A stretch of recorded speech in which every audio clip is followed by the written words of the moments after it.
Hey everyone, Mike Andes, and today we're actually I'm going to show you this property here. And a lot of people ask when you're doing any sort of home improvement business, where do I put my shop? Where do I put a place to store all my equipment, my trucks? Maybe you have to have dumping, like the debris for a landscape or lawn care business. So it's difficult to find space because theoretically you're supposed to have commercial land. Now, if you're under like 6 or 7 trucks, this is kind of a hack I want to show you today, and that is how can you use residential land in kind of an outside of the city limits area where it is technically residential, but how do you make it where it actually will work for your business, right? So I'm actually going to show you a real property right now. This is actually what happened is the owner of this property is subdividing into a couple different lots and trying to sell it off. So up front there next to the main road is half an acre, and then back here we have another half acre. And the big thing that I'm looking for is, can I dump debris? If I'm a lawn care and landscaping company, I gotta dump debris. And we've been renting in this location locally at this city that we're in today. We've been renting, we pay like $800 a month, and it's fine, but the landlord doesn't want us to dump any branches or anything besides grass clippings, which means we gotta go to the dump like every couple days. And it's annoying as all get out. You gotta pay for dump fees, and you gotta drive there. It's inefficient for the guys on P4P. Not good. Probably costs us about $1,200 to $1,500 per month in rent and the extra time that's wasted. So when I'm looking at a property like this, it's got to make sense financially, and it's got to make sense in the case that the city comes along because a neighbor complains and says, hey, you cannot have your commercial, you cannot run a business out of this residentially zoned area. So there's a little bit of a tip and a trick if you're trying to look for land. First off, let's make sense of it financially, okay? So I'm gonna walk around a little bit, show you a little bit of the property. It's not super exciting, it's blank land. Now, as we head into a recession, land like this is gonna get very, very cheap.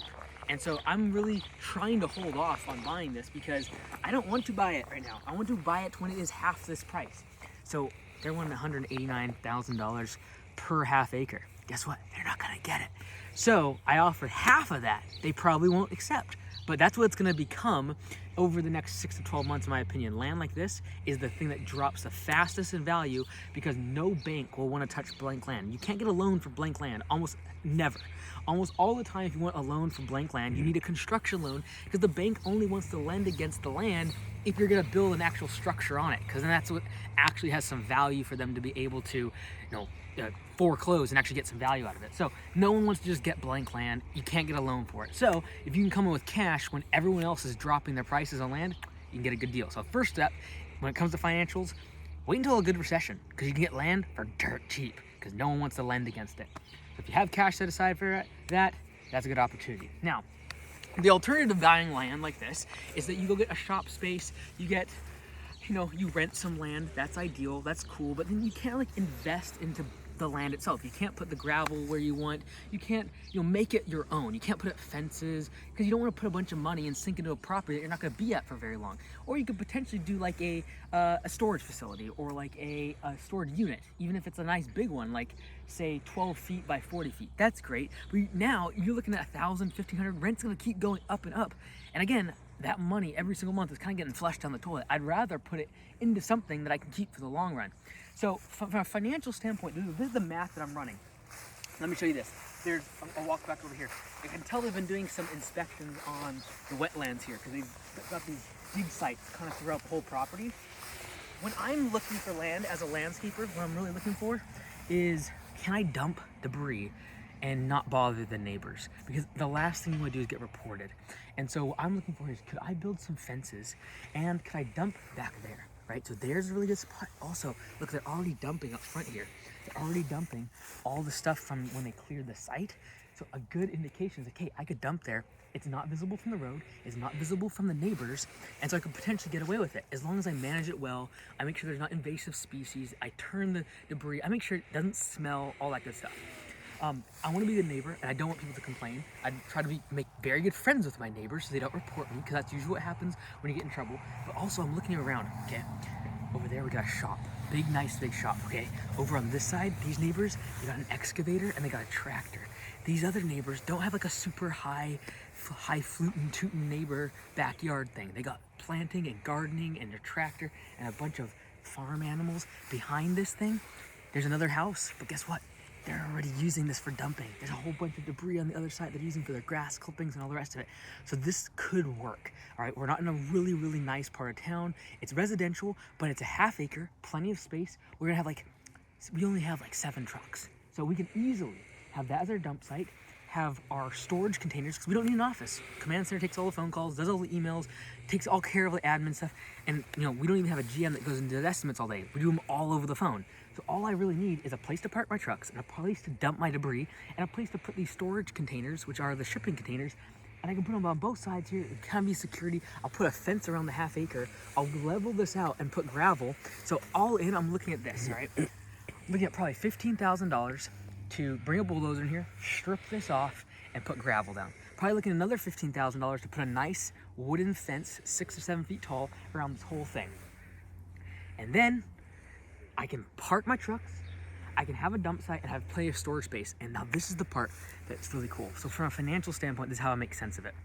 When I look at let's say it's $1,200 per month that I'm burning right now in rent, and the cost of having to go to the dump for all this other debris that our landlord is being a bit of a pain.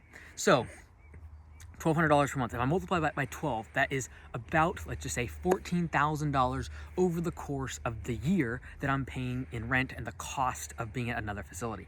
Now, if I can buy this land for $100,000 cash, because cash is the only way I'm going to be able to buy this. I'm not going to be able to finance it because I'm not wanting to build anything. I don't need an office space. I don't want to go get a $300,000 loan to build an office.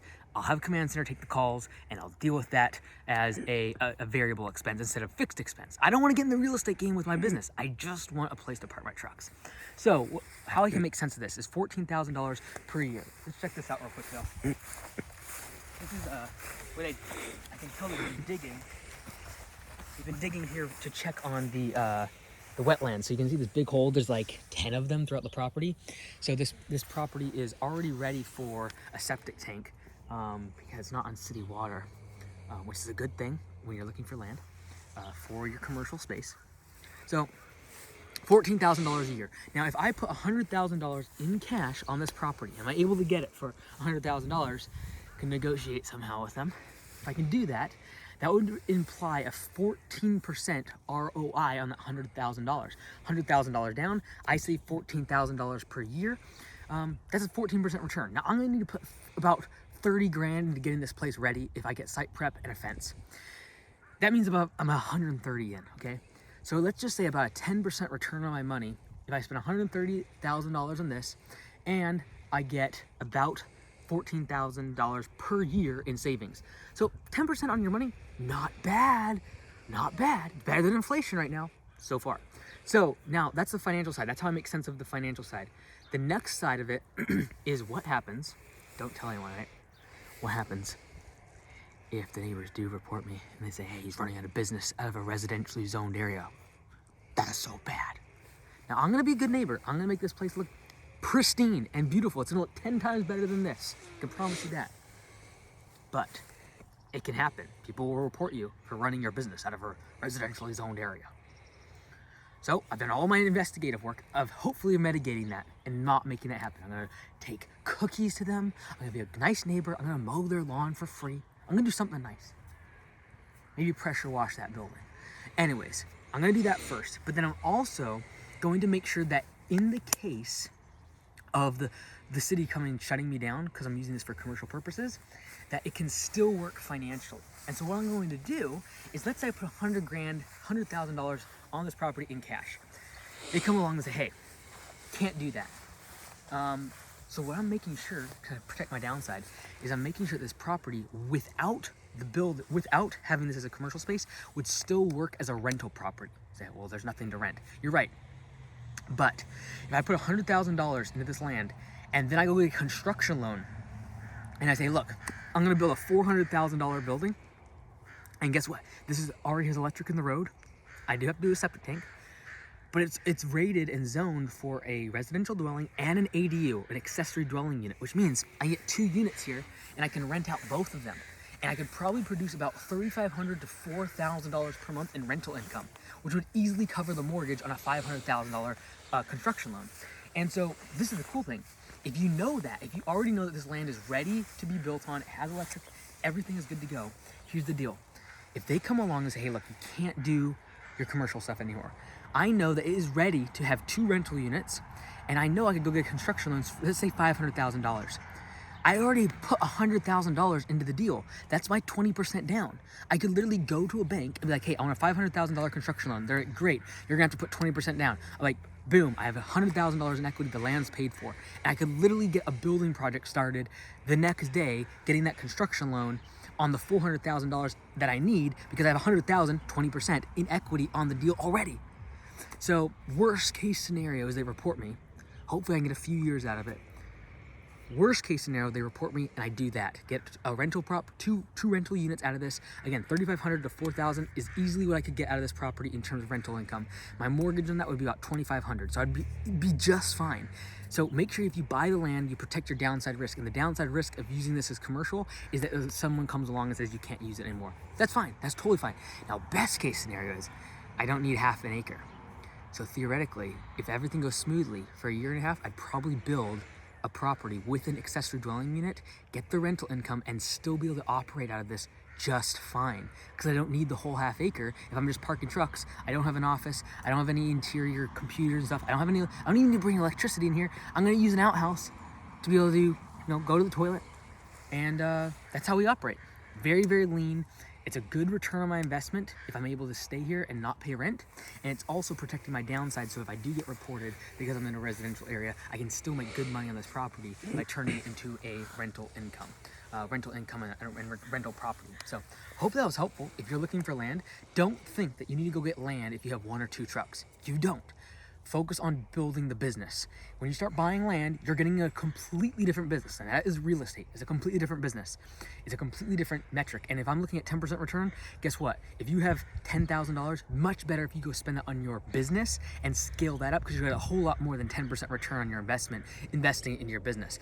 But when you start getting to the point when you need land and you have more than 1 or 2 trucks and you're like, I can't find shop space for less than a few $1,000s a month because the rental, it's craziness right now with everything going on, this might be a good option.